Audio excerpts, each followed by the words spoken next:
우리 기독교 미술 작가 가운데 변영희 권사님이라고 계시는데 지금 우리 기독교 출판사 가운데 구약 성경을 이 그림과 함께 이렇게 구약 성경을 이렇게 새로 만드는 출판을 했어요. 구약 5경을 창출 내민신을 했는데 그 중에 출애굽기에 뒤에 그림을 가지고 구약 성경을 설명하는데 그 권사님이 엘림의 축복이라 가지고 그 그림을 저한테 가져왔어요. 1부 때는 제가 여러분 들고 보여드렸는데 오늘 예배 시간에는 그냥 제가 영상으로 보여드렸는데 참 여러분들의 마음에 남도록 제가 영상은 가능하면 안 보여드려요. 왜냐하면 말씀은 안 남고 영상만 남아가지고. 그러나 오늘은 영상이 남아도 좋아요. 그거는 말씀 그대로 본인이 깨달은 은혜를 좀 사실적으로 그렸어요. 한번 보시겠어요?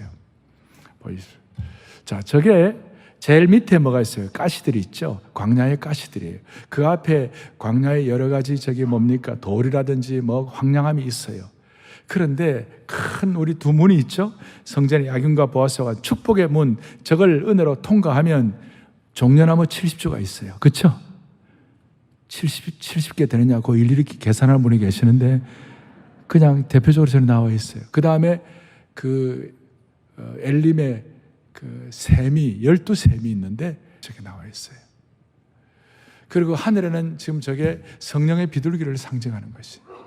성령께서 깨닫게 하셔갖고 여러분들의 재정생활과 인생의 광야 같은 가시 같은 마라의 선물 같은 거 있지만 조금 앞에 하나님께서 여러분 복음의 신비의 문을 통과하기만 하면 모든 성도들에게 12샘과 종려 70주를 하나님이 허락해 주실 것입니다. 이게 믿음입니다. 우리 온 성도들이 다시 한번 물질을 갖고 주님을 깊이 만나기를 바라고 여러분들 다 이 땅에 살아가면서도 하나님 주신 은혜를 가지고 물질을 갖고 너무 핍절하지 아니하고 엘림의 축복의 주인공들이 되어 여러분들의 삶의 가정과 터전이 12샘이 되게 하시고 종려 70주를 경험하는 축복이 있기를 소망합니다.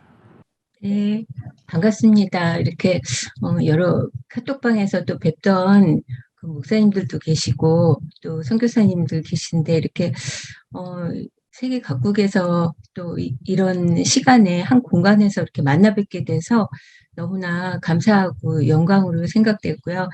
하나님께서 지금까지 저에게 달란트를 주시고 또 하나님께서 주신 지혜로 이렇게 지금까지 기독교 미술을 계속 그려왔고 또 그 과정 속에서 주신 그 하나님의 은혜들을 함께 나누고자 합니다.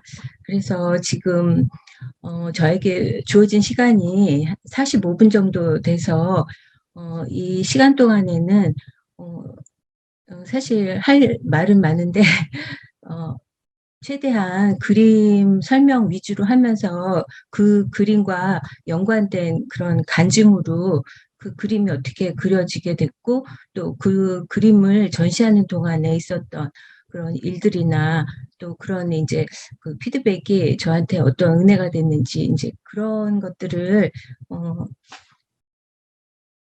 모아서 말씀을 드리겠습니다. 그래서 제가 거의 이제 최근자 위주로 준비를 했고요. 제가 이제 기독교 미술을 시작한 지는 1990년부터 해서 지금까지 이제 30년이 이제 넘어가고 있어요. 네, 처음부터 이제 제가 동양화를 중학교 때 교생 선생님이 오셔서 사군자를 가르쳐 주는 걸 계기로 해서 제가 이제 동양화 붓을 처음 잡아보게 됐고 취미로 잠깐 하던 게 계속 선생님께서는 계속 하라고 자꾸 이제 선생님들을 연결해 주시다 보니까 결국은 이제 선생님들이 저를 그러니까 미대를 갈 수 있게 계속 이제 많이 응원을 하시고 또 그쪽으로 이끌어 주셨어요. 그래서 결국 이제 저는 미대 동양화 전공으로 졸업을 하고 대학원을 졸업하자마자 이제 미국에 가서 디자인 쪽에서 보석 디자인을 하게 됐거든요. 그러다 보니까 이제 그림을 계속 그리지를 않았는데 제 마음속에는 항상 그림을 안 그리고 있다는 게 항상 숙제처럼 있어가지고 뭔가 해야 될 걸 못하고 있다는 그런 어떤 쫓김 같은 게 있었어요. 그랬는데 미국에서 제가 이제 신앙생활을 새롭게 이제 하면서 교회를 처음에는 다니지를 않고 한국에서 알았던 그 이제 언니가 있었는데 그 언니를 통해서 미국에서 FIT를 다니다가 만나게 돼가지고 그 언니가 굉장히 이렇게 신앙 안에서 변화된 모습 속에서 정말 그 믿음이라는 게 어떤 건지를 제가 다시 깨닫고 그 언니가 다니는 교회를 다니면서 신앙생활을 좀 더 이제 열심히 이제 하게 됐어요. 그러던 중에 한국에 와서 기도회를 하다가 성령을 이제 세례를 받고 그러면서부터 이 마음이 정말로 내가 해야 될 일은 하나님이 주신 달란트를 정말 제가 하고 있는 그 보석 디자인은 정말 굉장히 화려한 것들이었거든요. 그래서 맨하탄 피프스 애비뉴 거기에 보석 회사들이 많은데 그런 데 다니면서 이제 그런 거를 보면서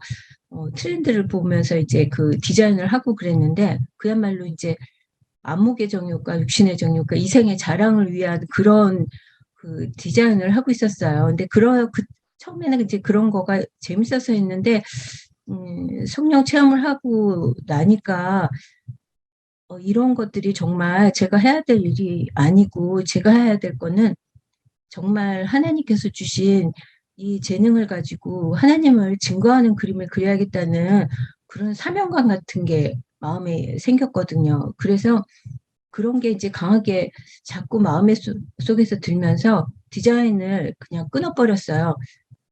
근데 끊자마자 저희 교회에서 그 목사님을 이렇게 도와주시던 그 비서가 갑자기 이제 해산을 하면서 도움이 굉장히 교회에 필요한 때가 갑자기 생겨가지고 제가 그러면 그 목사님을 도와야 되겠다 해가지고 이제 선교관에 나가면서 이렇게 주보도 그때는 막 이렇게 식자를 찍어서 주보를 만들었거든요. 컴퓨터로 하는 게 아니고 그래서 그런 거 배워가면서 이제 주보도 만들고 뭐 부흥회 하면은 이렇게 글씨 써서 붙이고 게다가 뭐 선교사님한테 이제 편지 쓰는 것까지 저보고 하라고 그러시더라고요. 그래서 그렇게 이제 옆에서 목사님을 도우면서 이제 알게 모르게 저한테는 이제 많은 그 영적인 그 도움도 많이 받고 큰 공부가 되다가 이제 1989년에 한국에 돌아왔거든요. 제가 85년도에 가게 됐는데, 근데 이제 89년에 돌아와가지고 1990년 3월부터 본격적으로 이제 기독교 미술을 시작하게 됐어요.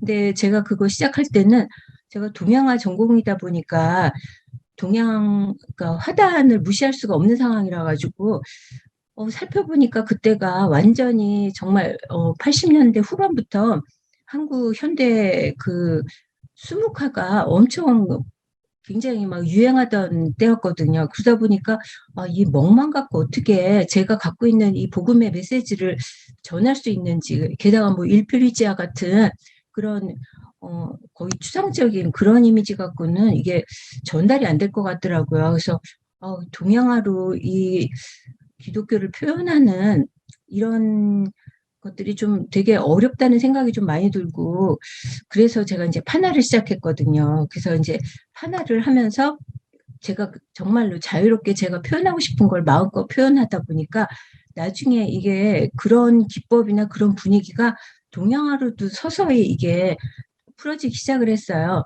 그래가지고 이제 처음에는 항상 어떤 주제가 있다든가 아니면은 그 어떤 특정한 성경 말씀 갖고 그 이미지가 떠올라서 그림을 그리다 보니까 그 매번 개인전 할 때마다 그런 것들이 이제 어떤 그 그림의 경향이나 기법이 그때그때 좀 달라졌어요. 그래서 초기부터 지금까지 다 보여드리기에는 좀 시간적으로 좀 충분하지가 않아서 일단 제가 준비한 PPT를 가지고 그동안 했던 작업들을 보여드리겠습니다. 이게 제가 준비한 첫 화면인데요.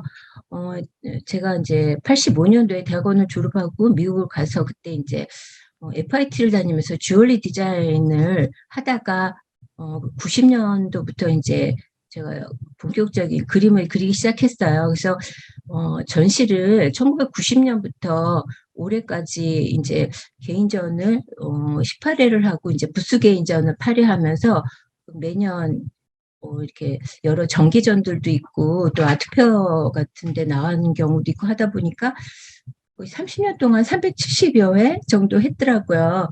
그리고 이제 91년부터 올해 현재까지 이제 여러 대학교에서 강의를 나가가지고 강사도 하고 협성대에서 겸임교수도 하고 있다. 현재는 순복은 대학교에서 그 평생교육원에서 동양화를 가리키는 이제 겸임교수로 지금 하고 있고요.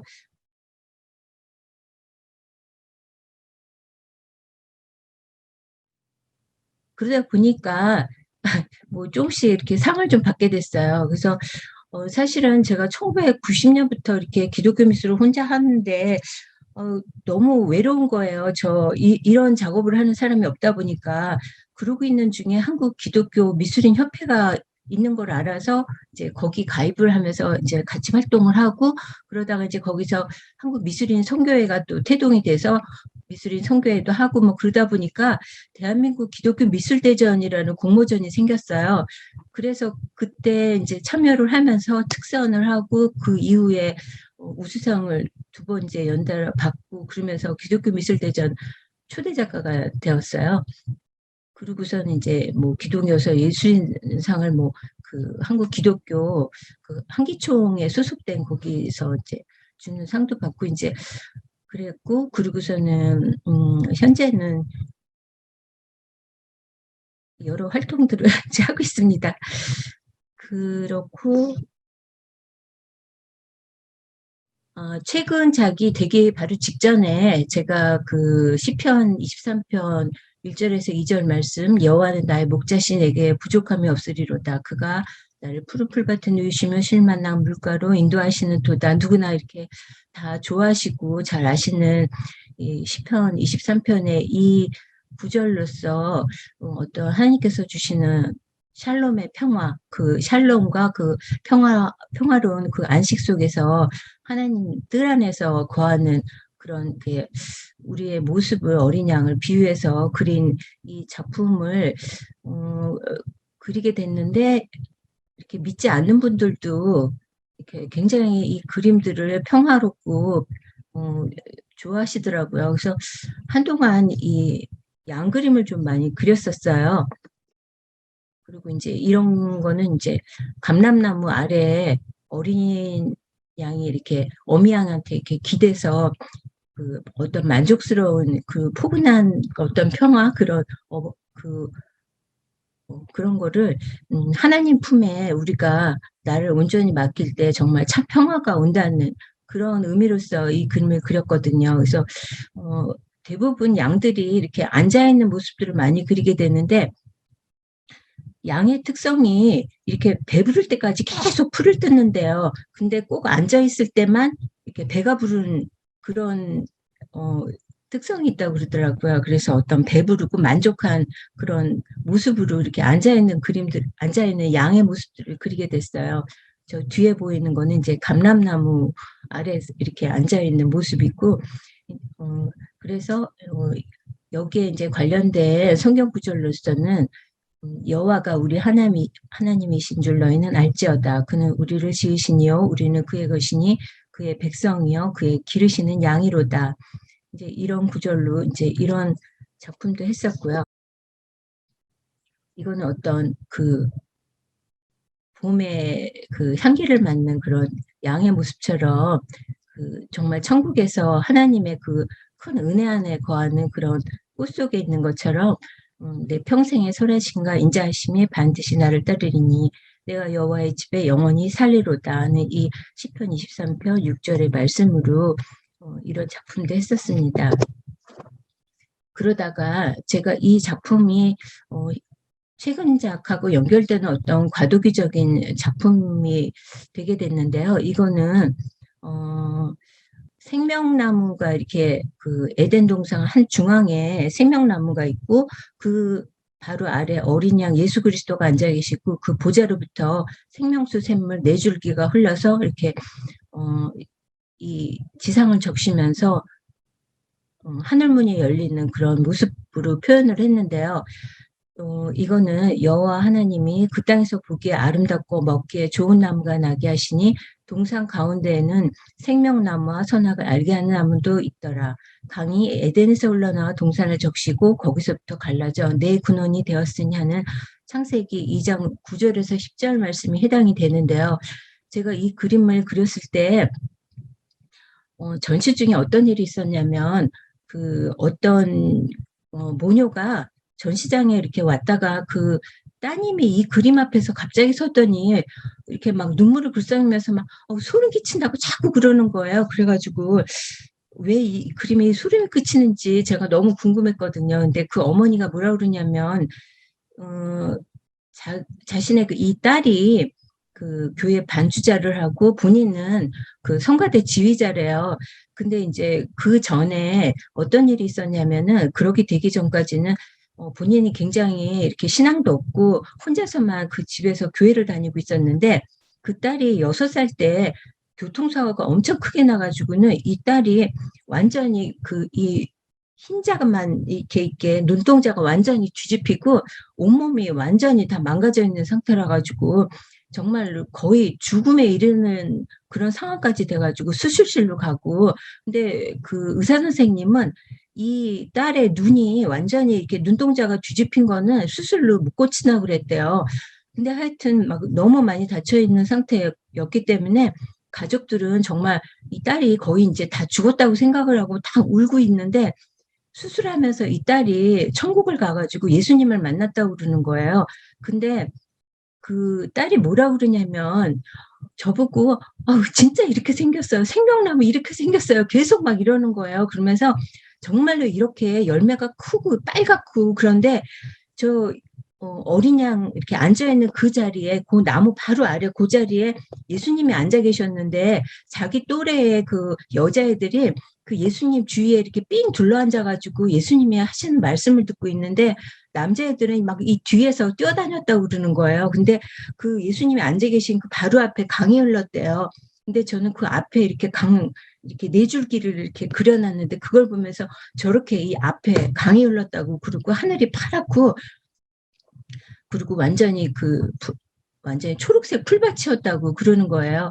근데 그 말을 하면서 완전히 그때 그 일을 잊고 있었는데 이 그림을 보자마자 완전히 그게 다시 이렇게 막 되살아나가지고 소리를 끼쳤다고 그 말을 하더라고요. 그러면서 그 어머니가 뭐라 그러냐면 이 딸이 정말 예수님을 만나면서 그 모든 수술이 완전히 완벽하게 되고 지금은 흉터 하나도 없고 그래서 얘가 이렇게 살아나고 예수님 만난 이런 일 때문에 온 가족이 정말 예수님을 모르고 있다가 다 구원을 얻고 전부 다 정말 교회를 다니고 신앙생활을 잘 한다고 그 말을 하더라고요. 그래서 저는 이 생명나무를 그리고 싶어서 이걸 그렸는데 진짜 저는 그냥 상상해서 그렸거든요. 그랬는데 정말 천국에서 보고 왔다고 하면서 이거랑 똑같다고 그러니까 그야말로 제가 소름이 끼치더라고요.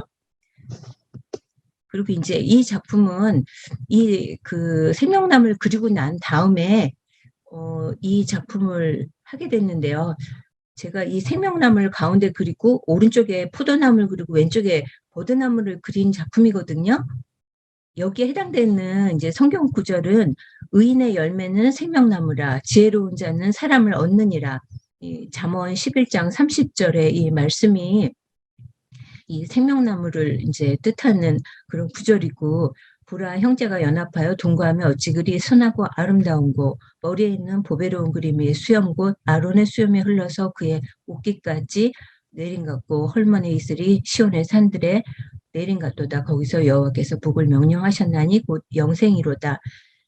이 시편 133편 1절에서 3절 말씀을 제가 여기에 좀 적합하다고 생각되는 부분들이 뭐가 있었냐면요. 제가 이 포도나무하고 버드나무를 그렸을 때는 어떤 의미가 있어서 제가 이 그림이 연상이 돼가지고 이 그림을 하게 됐는데, 제가 한국에 와서 기도했다가 이렇게 성령 세례를 받았다고 했었을 때, 그 밤에 꿈을 꿨었거든요. 근데 그날 밤에 어떤 꿈을 꿨었냐면, 제가 이렇게 직사각형으로 가로로 길다란 어떤 캔버스에다가 나무 두 그루를 그려놨더라고요. 그리고 하늘은 그냥 파랗고 나무 두 그루만 딱 있는데 오른쪽에는 포도나무였고 왼쪽은 버드나무였거든요. 그래서 그림이 너무 단순하고 재미가 좀 없어가지고 그림이 너무 심심하네 하고 이렇게 보고 있는데 이 오른쪽 귓바퀴 뒤에서 어떤 남자 음성이 성령의 열매, 포도나무 하면서 이렇게 소리가 지나가는 거예요. 그래서 꿈에서 깨고 나서 성령의 열매, 포도나무, 그거는 뭐 성령을 비유하는 그 포도나무는 알겠는데 버드나무는 왜 그러는지 모르겠더라고요.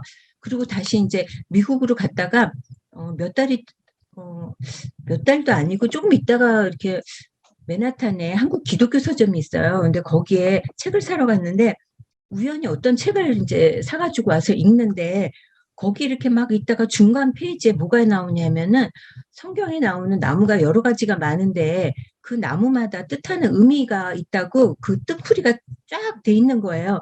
뭐 종려나무, 백향뭐 무슨 나무 쫙 이렇게 있는데 거기 중간에 포도나무하고 버드나무가 있는 거예요. 근데 거기 뜻이 어떻게 됐냐면은 포도나무는 구원받은 이스라엘 백성을 뜻하는 나무고 버드나무는 그 구원받은 이방인을 뜻하는 나무래요. 그래서 꿈의 몽이 딱 되는 거예요. 정말 이 버드나무가 구원받은 이방인이랬는데 나는 이스라엘 백성 아니고 정말 이방인인데 정말 하나님이 나를 구원해 주셨구나 하는 이 진짜 구원의 확신이 이 꿈을 통해서 정말 그리고 또 이 책에서 그 뜻풀이를 보면서 정말로 그 해몽이 되면서 구원의 확신이 더 다져지는 거였었거든요. 그래서 그 포도나무와 버드나무를 가지고 그림을 그려봐야겠는데 꿈에서 봤던 그 모습은 조금 그림이 너무 심심하고 그리고 그게 너무 크기가 똑같았어요. 그 비중이. 근데 그게 참 신기한 게 하나님께서는 이스라엘 백성을 정말 선민으로서 사랑하지만 그와 똑같이 이방인들도 똑같이 사랑하는 그 사랑의 무게가 느껴지는 거예요. 그래가지고 이제 제가 그거를 생명나무 그를 두고 그 앞에 이제 어린 양 예수 그리스도가 택하신 이스라엘 백성뿐만 아니라 이방인인 온 인류를 구해주시려고 이 세상으로 오셔서 우리에게로 걸어오고 계시는 그 어린 양 예수 그리스도를 표현한 거거든요. 그래서 전시회 때 제가 이 작품을 이렇게 설명하고 있는데 어떤 이스라엘 선교하시는 분이 저보고 어머 원유맨을 그렸네요 그러는 거예요. 근데 저는 원유맨이 뭔지 몰랐거든요. 이 한 채 사람이라는 게 이방인과 그 유대인과 이방인이 하나가 돼서 정말 하나님을 그 정말 함께 모시고 하나님을 경배하면서 정말 이스라엘 백성은 아직까지도 자기네들이 찌른 그런 메시아를 아직도 인정하지 않고 아직도 그 메시아를 기다리고 있는데 그 예수님을 인정하지 않는 그 유대인들이 이제는 그 바루크 아바 베셈 아도나이 하면서 주님 오시기를 기다리는 그 마라나타의 그 신앙으로 하나가 되는 그 이 마지막 때가 된 것 같더라고요. 그래서 이걸 통해서도 제가 이스라엘을 좀 알게 되고 공부하기 시작하게 되고 또 이런 이스라엘 포럼까지 들어와서 지금 이 시간에 이런 자리에 있게 됐습니다. 이거는 그 상처받은 치유자라고 하는 제목인데요.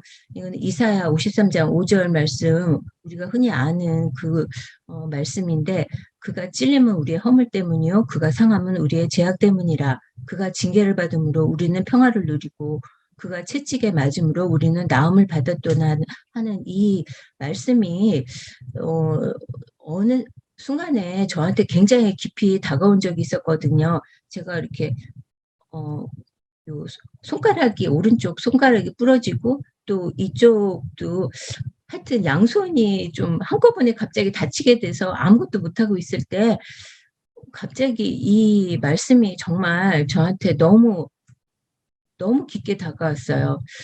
그리고 그게 이 말씀을 이렇게 묵상할 때 저한테 어떤 치유와 또 그런 하나님의 그 사랑이 더 이렇게 많이 느껴졌거든요. 그래서 여기 표현한 이 작품은 가시나무와 이렇게 막 그 찔레나무 막 이런 그런 이렇게 그런 나무까지 가지고 예수님의 형상을 이제 만든 거거든요. 그래서 이제 가까이서 보고 원래 실제 작품을 보면 이게 좀 마테리얼도 많고 그 가시 면류관을 이렇게 상징한 저 위에 부분은 그 이렇게 닭지를 이게 한지기 때문에 그 위에다가는 이렇게 닭지 같은 거를 말아가지고 마테리얼을 좀 냈었어요. 그리고 이제 이런 거를 가까이서 보면 얼굴에 상처 나고 정말 채찍에 맞아서 여러 가지 그 얼굴이 험하게 일그러진 그런 모습들이 가까이서 보면 그게 조금 더 이렇게 나뭇가지로 그런 표현이 됐기 때문에 더 그런 상처의 느낌이 조금 많이 나긴 해요. 근데 이제 이게 어떤 고통과 상처로서 끝나는 게 아니라, 이런 고통을 그냥 받으신 것이 아니라 우리의 죄와 허물을 다 덮어주시고 이거를 대신 그 죄의 죄값들을 이렇게 짊어지시면서 우리를 구원해 주시기까지 사랑하신 이 모든 고통을 감내하는 예수님의 그 사랑을 좀 더 많이 생각하면서 담았거든요. 그래서 이 안에 막 떨기나무 아래 어, 이렇게 모세에게 나타나신 그런 하나님의 임재 같은 그런 불꽃을 넣어서 하나님의 임재감을 또 표현한 작품입니다.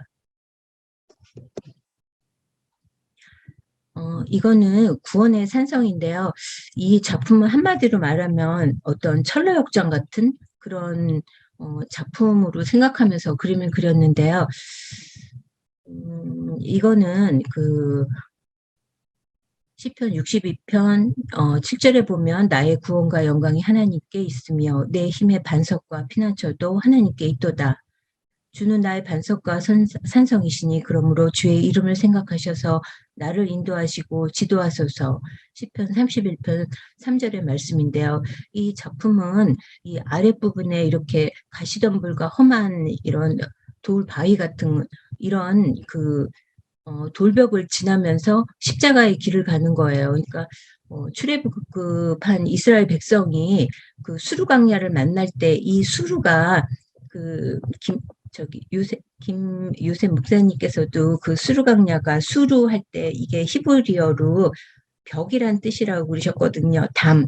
그래서 우리가 광야길로 나와서 인생의 어떤 벽을 만났을 때 그런 담벼락에서 이렇게 거기서 무너지는 게 아니라 그 벽을 돌파하면서 나아가면서 우리가 정말 가나안까지 들어가는 그런 과정 속에서 이 그림이 이 십자가의 길을 가는 거예요. 그리고 그 속에서 보다 보면은 성령께서 우리를 인도하시면서 이렇게 성령의 바람이 불어오면서, 그리고 그 가운데 기둥이 있는데 이거는 야인과 보아스의 이런 믿음의 기둥이에요. 우리가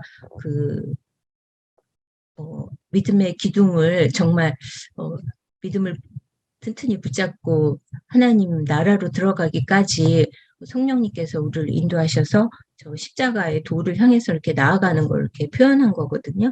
그래서 이제 저 위에는 지붕 제일 위에는 예수님께서 이렇게 말씀을 듣고 그 말씀을 선포하고 계시고, 그리고 오른쪽에는 성령의 검을 가진 사도 바울이고, 왼쪽은 천국 열쇠를 가진 사도 베드로거든요. 근데 이제 이게 좀 작아서 잘 안 보이실 텐데, 제가 어떤 하나님의 집을 생각하면서 어떤 지붕을 이렇게 앉힌 것처럼 해서 하나님의 집을 표현한 거예요.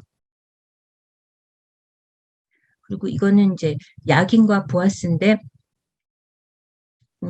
이 작품은 지금 하버드 대학교 신학대학에 걸려 있고요.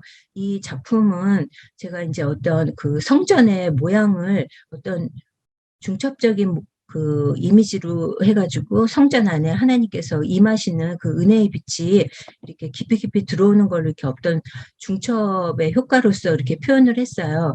그래가지고 이 야긴과 보아스라는 이런 뜻이 열왕기상 7장 21절에 보면 그 두 기둥을 성전 앞에 세웠나니 왼쪽이 하나요 오른쪽이 하나라. 오른쪽 것은 야긴이라 부르고 왼쪽 것은 보아스라고 불렀다라 그랬는데, 이 야긴이라는 게 하나님께서 이렇게 세우다라는 뜻이거든요.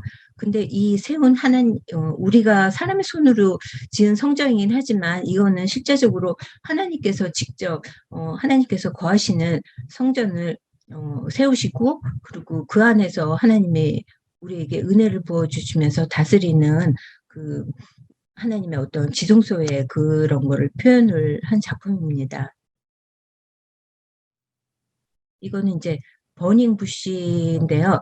이거는 이제 불타는 어떤 떨기나무에서 모세를 만난 그 하나님의 임재감도 표현을 했지만 이 가시덤불 같은 이 떨기나무 이 속에 앙상한 그 가지 속에서 어떤 우리의 이렇게 강팍한 그런 모습이나 그리고 이 광야 같은 세상의 어떤 그 세상 속에 어떤 질곡된 어떤 삶을 표현하기도 해요. 근데 그런 과정 속에서 이 중앙에는 그 야긴과 보아스의 이 돌 기둥이 있으면서 그 안에 어떤 그 떨기나무와 가시관과 같은 것이 보이는데 이거는 예수님을 상징을 했거든요. 그리고 이제 근래 이제 작품에 제가 이런 돌 기둥이 자주 등장을 하는데 그거는 우리가 어떤 일에서건 모든 것을 다 믿음으로 해야 되고 또 믿음이 없이는 하나님을 기쁘시게 못하고 이 믿음 가지고 우리가 정말 그 구원의 완성을 이루기까지 가는 거기 때문에 항상 이게 저의 그 어떤 믿음의 버팀목처럼 이렇게 자꾸 그려지게 되더라고요. 그리고 양쪽에 있는 큰 날개는 그 하나님의 크신 팔, 그 펴신 날개, 어떤 독수리 날개를 우리를 품으시는 것처럼 우리를 인도하시고 그리고 그 날개로 우리를 모으시면서 보호하시는 그 하나님의 큰 품이라고 생각할 수 있어요. 그래서 이건 이사야 43장 2절 말씀으로 내가 물 가운데로 지날 때 내가 함께 할 것이라 강을 건널 때 물이 너를 침몰하지 못할 것이라 불 가운데를 지날 때에 타지도 아니할 것이요 불꽃이 너를 사르지도 못하리니 하는 이 말씀이 이 그림하고 굉장히 이렇게 연관이 되는 그런 구절로서 이렇게 어떤 위로를 많이 주는 그런 작품으로 제가 표현을 한 것입니다. 이 가운데에 보면 아래에 이렇게 불꽃이 이렇게 있고 어떤 강이 흐르듯이 그 길을 표현을 했거든요. 이 작품은 영생의 빛 언약궤라는 제목인데요. 이 작품은 크기가 좀 많이 커요. 제가 아까 처음에 그 첫 페이지에 제가 서 있고 뒷 배경에 어떤 액자가 있었던 그 작품 그거를 보시면 이 원래 원본 이게 어느 정도 크기인지 조금 그 짐작을 하실 수 있을 것 같아가지고 제가 그거를 첫 번째 페이지에다가 넣습니다. 이렇게 언약궤는 사실 이렇게 하나님께서 지성소에 그걸 두실 때 이거를 만드는 그런 법을 다 출애굽기에 그대로 이렇게 다 써놓은 부분이 있는데요.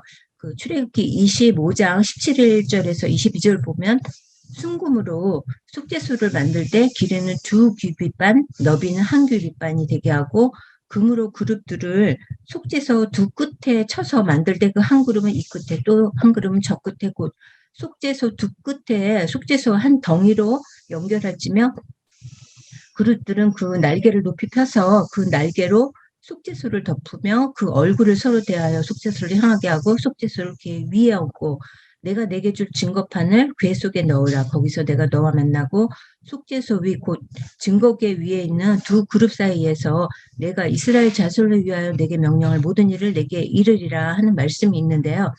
지금 저 속죄소가 정말 우리 예수님을 뜻하거든요. 우리의 모든 허물과 죄를 정말 다 덮어주시는 그 속죄소를 위에 두고 그 위에 또 제가 그거를 더 상징적으로 어떤 그룹이 이렇게 닿는 그런 날개로서 표현도 했는데 저기 어떤 면에서는 또 하나님의 그 보호하시는 손길일 수도 있어요. 그리고 제가 이제 언약궤를 저기다 이렇게 두게 된 거는 제가 지성소를 정말 저만의 지성소를 그리고 싶었어요. 그 안에 하나님의 임재를 너무 담고 이렇게 담아내고 싶었고 하나님의 임재를 어떻게 하면 적극적으로 표현할까 하다가 이제 이 언약궤도 생각하면서 이런 작품으로 이제 나오게 됐는데요. 이 언약궤가 있는 위치가 사실은 어떤 특정한 공간이 아니고 좀 시공간을 이렇게 초월한 느낌으로 제가 하늘에서 이렇게 내려다본 것 같이도 나타냈거든요. 이게 그냥 보면 어떤 지면에 있는 것 같기도 하지만 저게 이렇게 공중에서 내려다본 이렇게 산들이 이렇게 보이는 부분들이에요. 강과 산과 어떤 산맥으로. 그랬는데 제가 저 작품을 그냥 그런 정도의 생각으로 그렸는데 한 목사님이 저 그림을 보더니 저거는 요한계시록 11장 19절을 그렸다고 저한테 말씀을 하시는 거예요. 그래서 그게 이에 하늘에 있는 하나님의 성전이 열리니 성전 안에 하나님의 언약궤가 보이며 또 번개와 음성들과 우레와 지진과 큰 우박이 있더라. 이게 진짜 하늘에 언약궤가 있다는 걸 좀 몰랐거든요. 그리고 그 위에 정말 우레와 지진과 우박이 있고 번개가 있다고 그랬는데 너무 신기한 게 그 가운데 보면요, 이 속죄소 위쪽으로 성령의 불꽃이 있고 그 오른쪽에 이렇게 그 회오리치는 그 부분이 이렇게 은하수를 표현한 어떤 그 우주예요. 그 별도 있고 좀 그런데 그 이렇게 가운데에 있는 성령의 불꽃, 그 아래에는 제가 구름 사이에 이렇게 번개 치는 걸 그렸거든요. 근데 너무 신기한 거예요. 제가 이 말씀을 보고 나서 내가 왜 여기다가 번개를 그리고 우주를 그렸는지 요한계시록 이 말씀을 보고 진짜 너무 깜짝 놀랐어요. 정말 이건 계시적인 거 아닌가. 제가 어떤 특정한 어떤 그 느낌이나 그리고 이걸 왜 그리는지 그런 생각 별로 없이 그냥 이게 그리게 됐거든요. 그래서 그런 게 너무 그리고 나서 이런 말씀을 듣고 나니까 너무너무 신기했고요. 사실 이 언약궤라는 거는 그 예수님을 상징을 해요. 그 언약궤 이 속에 세 가지가 들어있는 건 다 아시잖아요. 근데 그거를 겉에서 보면 그게 속에 있기 때문에 안 보이는데 저는 그거를 이렇게 나타내면서 설명을 좀 하면서 사람들한테 알리고 싶어가지고 거기에 좀 비치게 그걸 그려놨거든요. 이렇게 모세의 그 십계명 두 돌판하고 만나 항아리하고 아론의 쌍난 지팡이. 그래서 이게 이제 의미하는 게 그 십계명은 말씀 자체이신 예수님을 상징을 하고 만나 항아리는 하늘로서 이렇게 내려온 참 떡이신 그 생명의 양식이신 그 예수님을 상징을 하면서 이 아론의 쌍난 지팡이는 그 정말 마른 막대기에서 싹이 나고 꽃이 피고 열매 맺는 그런 어떤 부활을 상징하는 부활의 예수님을 이렇게 상징하는 거를 그렇게 담은 작품입니다.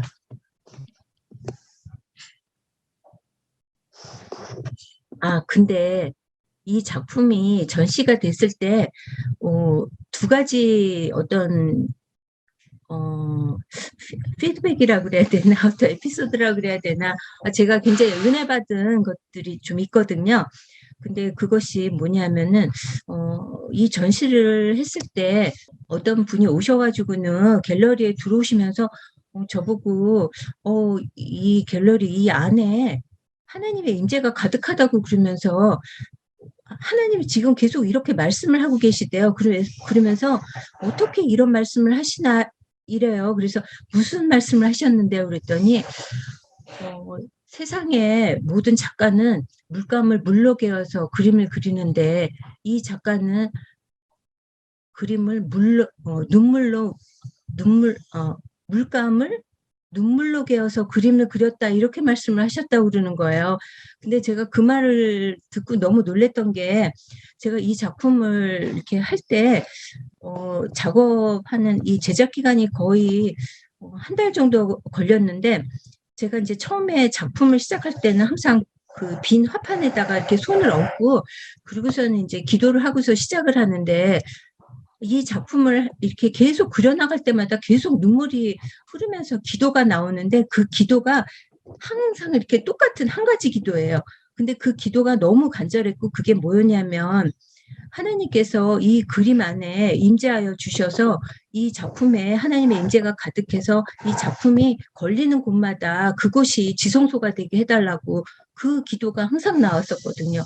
근데 그림을 그리면서 계속 눈물이 떨어지는데 막 슬퍼서 우는 것도 아니고 그냥 눈물이 계속 떨어지는 거예요. 근데 이게 너무 간절하다 보니까 이게 눈물이 계속 떨어지는데 이 눈물뿐이 아니라 이렇게 눈물 콧물이 같이 막 떨어져가지고 하여튼 막 이렇게 흥건하게 될 정도로 계속 그러는 거예요. 막 그런 경험이 좀 굉장히 특이했어요. 하루만 그런 게 아니라 계속 그랬기 때문에.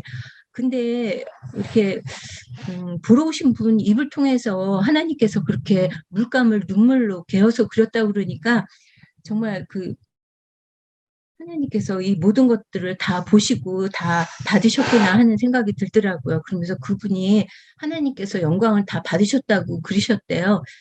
그래서 너무 감사했고, 또 그 전에 또 이 전시를 보신 한 분은 목사님이셨는데, 이 전시를 하는 동안에 토요일인가 오셨었거든요. 그 날짜가 4월 28일 토요일이었어요. 근데 그 목사님이 오셔가지고 뭐라고 그러시냐면은, 갑자기 이렇게 막 인사동을 너무 가고 싶어가지고, 그때 인사동 라메르라는 갤러리가 좀 큰 데가 있었어요. 근데 거기서 했었는데, 갑자기 인사동이 갑자기 너무 가고 싶어가지고 그냥 무작정 인사동을 걸으셨대요.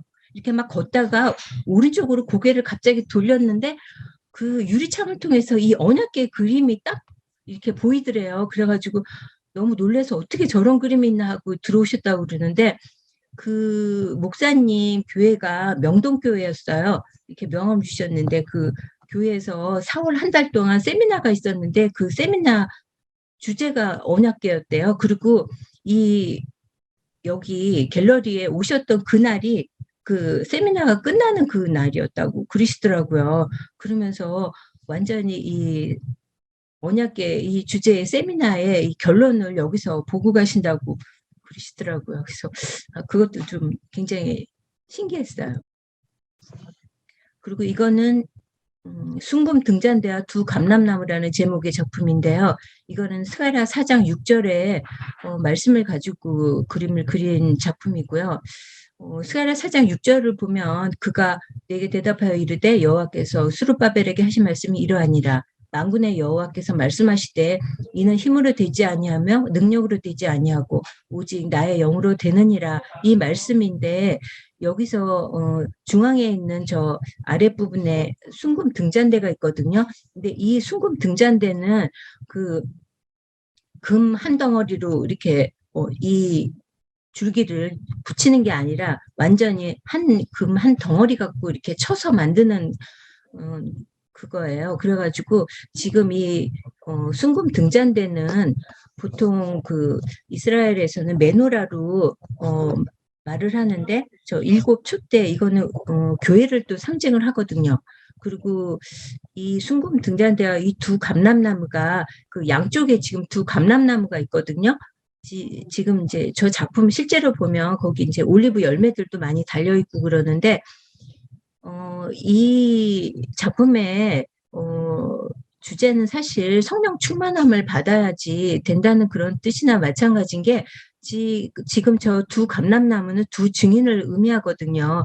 그래서 이 두 증인처럼 우리가 그 하나님의 사역을 할 때 자기 힘과 능으로 하는 것이 아니라 하나님께서 주시는 그 하나님의 영을 가지고 그 성령의 도우심으로 이 모든 걸 해야 되는 것이 지금 저 성령 그 순금 등잔대에 불빛을 이렇게 밝히는 거는 감람류로 밝히는 거거든요. 그래가지고 이 감람나무 양쪽에서 두 대롱이 이렇게 모여져요. 대접으로. 가운데 대접이 있고 그 대접에서 그 7개 촛대 쪽으로 7개 관이 또 이렇게 대롱이 연결이 돼가지고 그 감람류가 그쪽으로 흘러서 거기에 이제 불을 지피는 거거든요. 근데 그 제사장들이 하는 가장 큰 주된 임무가 이 성전에 불을 꺼트리면 안 되기 때문에 이 불 관리를 잘 하기 위해서 항상 이 감람류를 그 기름을 잘 준비를 해야 돼요. 근데 그것처럼 우리 믿는 자들도 정말 항상 성령 충만함으로 정말 예수님 다시 오실 때 우리가 정말 기름 준비하는 그런 처녀처럼 그 이렇게 항상 성령 충만한 가운데서 믿음을 항상 그 유지하면서 주님을 바라봐야 될 것 같아서 이제 이런 작품을 하게 됐습니다.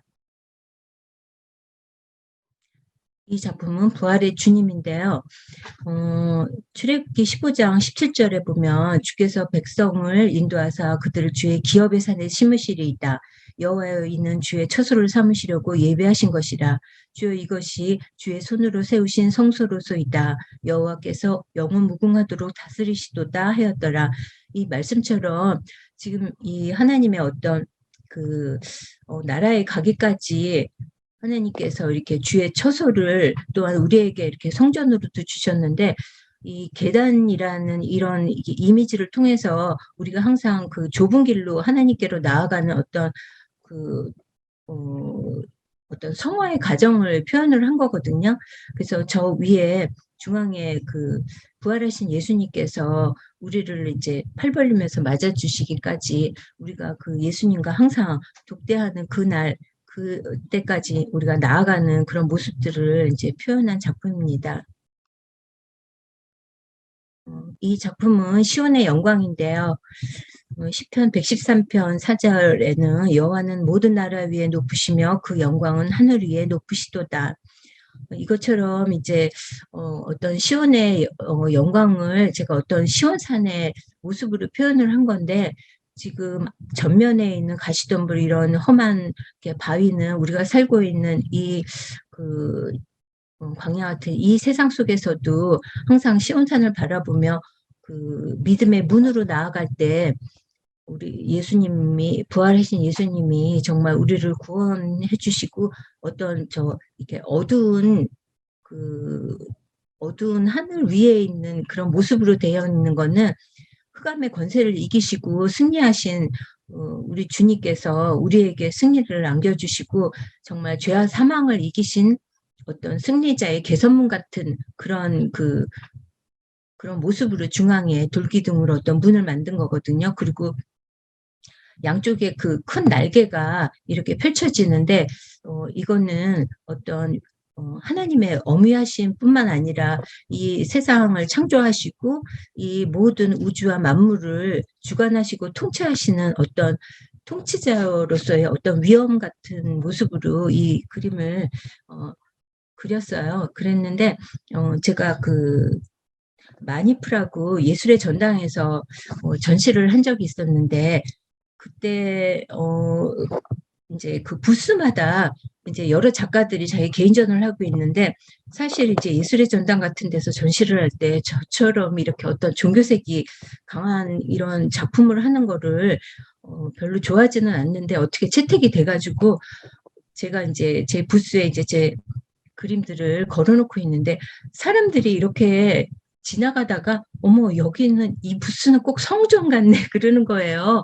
그러면서 이렇게 막 이런 느낌이 안 믿는 분들한테도 많이 다가오나 봐요. 근데 한 번은 그 스텝 중에 어떤 그 청년이 자꾸 이 부스 앞을 왔다 갔다 하더라고요. 그러더니 저한테 와서 이래요. 자기가 여기서 이 부스에서는 자기가 그리스도를 이렇게 보게 되고 느낀대요. 그러면서 뭐라 그러냐면은 자기가 동국대학교 불교미술학과를 다니다가 2년 하고 중퇴를 하고서는 또 철학과를 들어갔대요. 그러면서 이렇게 여러 가지 종교를 자꾸 공부를 하는데 제 작품 속에서 너무 이렇게 예수님이 막 느껴진다고 그러는 거예요. 그러면서 자기 친구들한테, 교회 다니는 친구들한테 다 전화를 했대요. 여기 와가지고 이 작품 꼭 봐야 된다고. 그래가지고 제가 거기서 전도를 했거든요. 저희 교회를 인도하려고 그랬더니 주일마다 이런 아트 페어나 이렇게 전시하는 스텝으로 일을 해가지고 주일날 완전히 시간을 못 내더라고요. 근데 하여튼 그렇게 안 믿는 자들한테도 그런 어떤 이렇게 하나님을 생각할 수 있는 어떤 기회가 됐다는 것만으로도 감사하더라고요. 이 작품은 그 흔들리지 않는 영원한 나라라는 이런 것인데요. 이게 사실은 이게 좀 평면적으로 이렇게 오려놓은 것 같이 이렇게 보이긴 하는데 사실은 이게 입체 작품이에요. 이게 제가 동양화를 전공을 하지만 제가 이 바위에 육중하고 그런 어떤 무게감을 좀 이렇게 더 이렇게 표현하고 싶어서 이거를 약간 입체적으로 굉장히 두껍게 만들어 거거든요. 그래가지고 이 위에 있는 집 모양도 옆에서 보면 이렇게 측면이 약간 보일 정도로 이게 좀 이렇게 오브제처럼 이렇게 되어 있는 작품인데, 이거는 시편 62편 2절에 보면 오직 그만이 나의 반석이시오 나의 구원이시오 나의 요새이시니 내가 크게 흔들리지 아니하리로다 하는 말씀인데, 이 구원의 반석이신 예수님 그 위에 세워진 하나님의 나라를 바라본 풍경이에요. 그래서 그 안에 위에 그 속에 보면 가운데 에덴 동산 중앙에 그 생명나무가 있고 그 아래 어린 양 예수 그리스도가 앉아 계시고 거기서부터 이제 그 중앙으로부터 생명수 샘물 네 줄기가 흘러서 이게 흘러 넘쳐서 생수의 강이 이렇게 흘러 넘치는 거거든요. 저 왼쪽 이렇게. 그래서 이제 이 작품이 어떤 조금 그 새로운 그 표현 기법이라고 할까 하는 그런 이제 방법으로 한번 해본 작품이고요. 그런 시리즈를 또 한 게 이거가 베델을 이것도 약간 이렇게 바위의 느낌을 나타내기 위해서 좀 굉장히 이렇게 두께감 있게 약간 조각 느낌으로 이렇게 만든 거예요. 그리고 이제 마테리얼도 많아가지고 이렇게 모래가루 같이 돼가지고 이렇게 거친 어떤 돌바위 같은 이런 바위 같은 그런 암석의 느낌을 좀 나타낸 거고, 이거는 이 베델 하면은 다 당연히 이제 떠올리시는 게 야곱의 사닥다리인데, 지금 여기 이제 창세기 28장 10절에서 19절까지 이제 약간 거기에 해당되는 부분들이 조금 있는데, 여기는 이제 그 야곱이 베델에서 정말 그 돌베개를 베고 잠자다가 그 하나님의 음성을 듣고서 이제 깨어나가지고 여기가 정말 두렵다다, 이것은 다름 아닌 하나님의 집이요 이는 하늘의 문이로다 하면서 그 돌베개를 가져다가 이제 거기를 세워놓고 기름을 붓고 거기서 이제 그 제단을 쌓으면서 하나님을 경배한 그 베델인데, 여기에서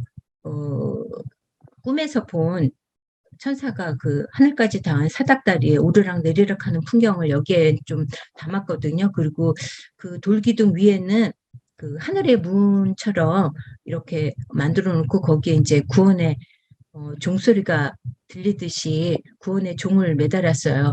그러니까 야곱의 사닥다리를 통해서 우리도 하늘나라까지 갈 때, 우리가 구원 얻을 때 저 천국에서는 그 한 사람의 영혼이 구원을 얻은 거를 기뻐하면서 이렇게 종을 치는 그런 구원의 종소리처럼 그걸 이렇게 상징적으로 표현했고, 그 옆에는 이제 어떤 그 천사가 우르락 내리락 하는 어떤 천사의 이미지를 날개로서 표현한 작품입니다. 이거는 이제 엘림의 축복이고요. 이 엘림의 축복은 그 출애굽기하고 민수기에 동일하게 이렇게 나오는 구절이 있어요. 그래서 출애굽기 15장 27절에 그들이 엘림에 이르니 거기에 물샘 12과 종려나무 70그루가 있는지라 거기서 그들이 그 물 곁에 장막을 치니라.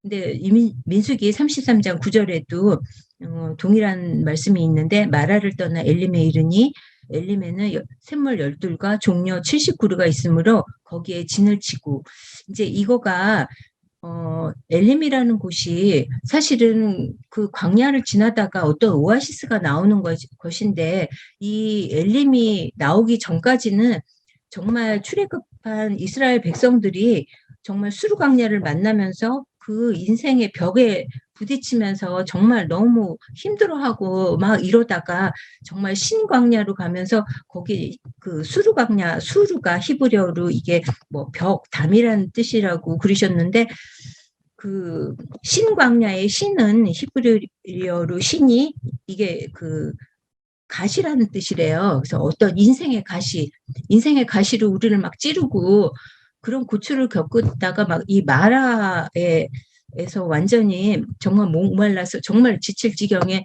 물 먹으려고 하니까 완전히 쓴물이고 이러니까 막 완전히 불평분만이 폭발했는데, 여기서 조금만 더 가면 엘림이라고 오아시스를 이렇게 딱 하나님이 예배해 주신 곳이 있고, 그것은 사실 우리에게는 어떤 영적인 오아시스, 물적인 오아시스로 여호와 이레로 하나님께서 예배하신 곳이거든요. 거기까지 이제 들어가다 보면 하나님이 예배해 주신 그 축복을 우리가 누릴 수가 있는데, 거기까지 못 가고 불평하다 죽은 이제 백성들도 있고 막 이래가지고, 지금 여기 양쪽에 보면은 이 막 그 벽, 그 수르광야의 어떤 그 막 그 벽 같은 인생의 벽들이 막 있고, 그리고 이 앞에는 이 신광야의 어떤 가시덤불 같은 게 막 있어요. 그래서 이런 황량한 이 광야길을 가다가 이렇게 내려다보는 풍경이거든요. 그래서 이게 종려나무가 70개지만 이게 가려서 안 보여요. 70개가 될 거예요, 아마. 그래서 멀리 있는 건 조그맣게 여러 개가 있고 막 이래서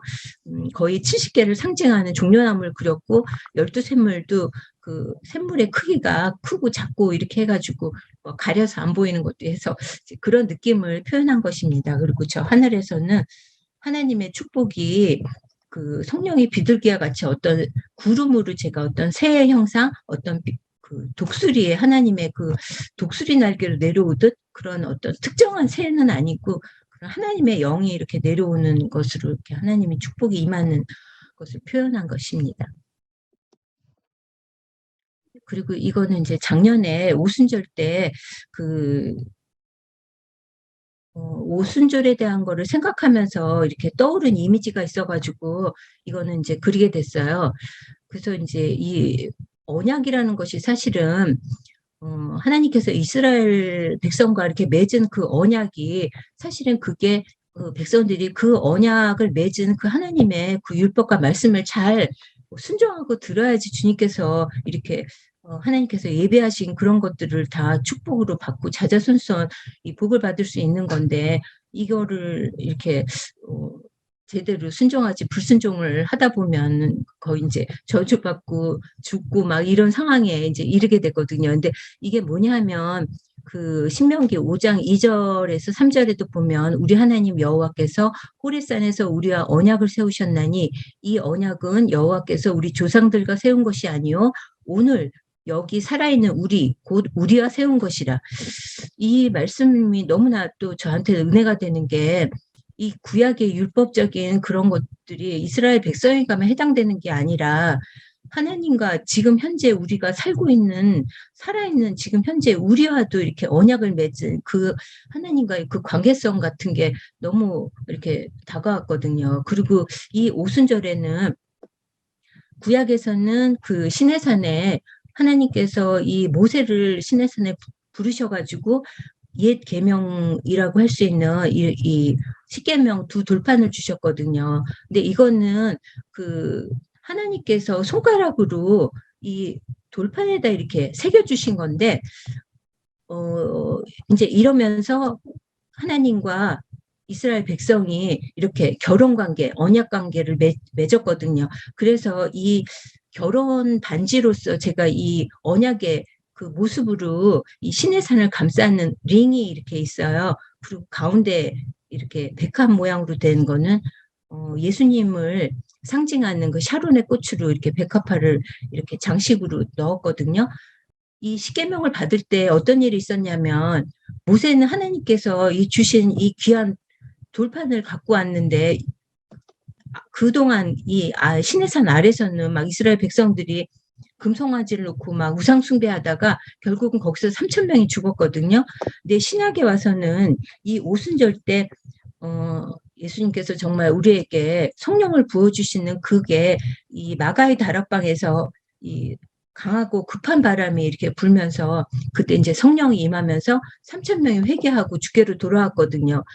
그 구약에서는 3,000명이 죽었는데 신약에서는 이게 3,000명이 이렇게 회복되고 살아나는 그런 역사가 이렇게 있어요. 그래서 이 신약에서는 옛 계명이 아니라 새 계명으로서 우리에게 성령이 임하시면서 새 계명을 주셨고 이 새 계명이 또한 옛 계명과 새 계명 그리고 또 이 새 계명을 줄 때는 그 돌판에 새겨주신 게 아니라 우리 마음판에 새겨주신 거거든요.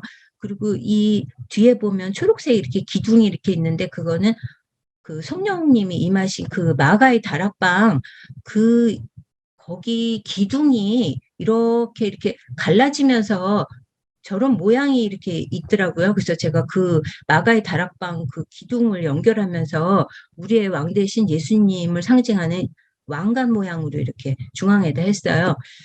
그리고 저 위에는 하늘에 언약궤를 그렸는데 이제 장차 새 예루살렘이 내려오듯이 하늘의 언약궤를 이제 담은 작품입니다. 그래서 여기까지 제 작품 설명을 드리고 이것으로 마치겠습니다. יברכך אדוני